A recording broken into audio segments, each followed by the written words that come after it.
In meiner Arbeit geht es um die Optimierung der Aktivitäten in einer internationalen Sprachschule im Bereich des Kommunikationsmodells. Hierbei liegt der Fokus in der internationalen Bildungsarbeit im primären, sekundären und tertiären Sektor. Die Arbeit lag mir am Herzen, weil ich für den Bereich Bildung schon seit Jahren brenne und Thema Globalisierung, Internationalisierung war auch immer schon auf höchster Stelle bei mir als Gedankengut. Und ich habe mir damals eben die Frage gestellt, wie kann ich denn diese zwei Themenbereiche verbinden und daraus für mich und für andere Menschen, die sich da auch interessieren, eine Arbeit darüber schreiben.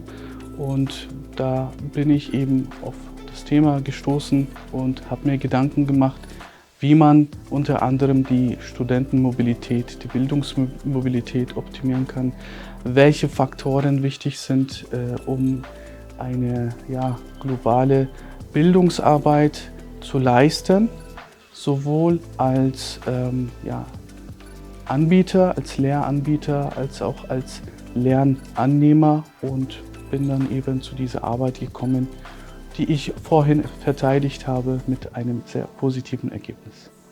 Als Good Practice kam jetzt bei meiner Arbeit heraus, dass die Institutionen, die in Bildungssektoren tätig sind, ihre Organisation optimieren könnten und sowohl ihre Lehrer, ihre beschäftigten pädagogischen Kräfte, als auch die Studentinnen und Studenten in den Bereichen in ethischen Bereichen vor allem zu sensibilisieren, was Mehrsprachigkeit unter anderem anbelangt, was Kultur anbelangt, und eben anhand dieser Sensibilisierung dafür sorgen, dass eine gelungene, globalisierte Bildungsarbeit zustande kommt.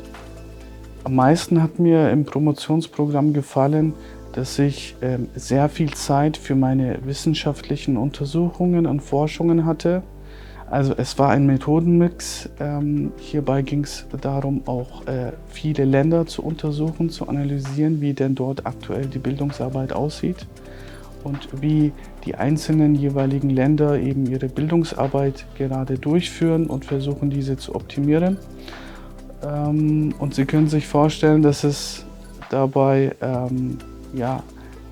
dass es sich hierbei um eine Arbeit handelt, die sehr zeitintensiv ist, wo man sehr viel Zeit hineinstecken muss.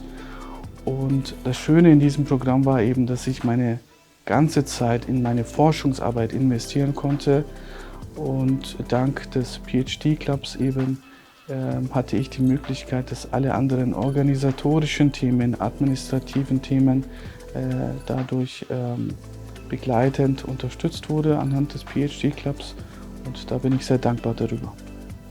Wie sieht mein nächster Schritt aus? Also die Reise ist definitiv nicht zu Ende, noch lange nicht.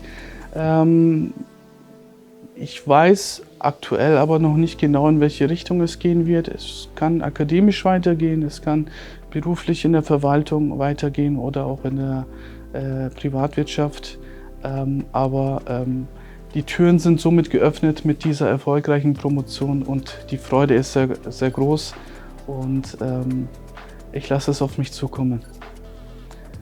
Ein Tipp für zukünftige Dissertanten, Doktoranden wäre, dass sie sich ihr Thema genau aussuchen. Es sollte auf jeden Fall ein Thema sein, wofür sie brennen, weil nur dann macht die Arbeit auch Spaß.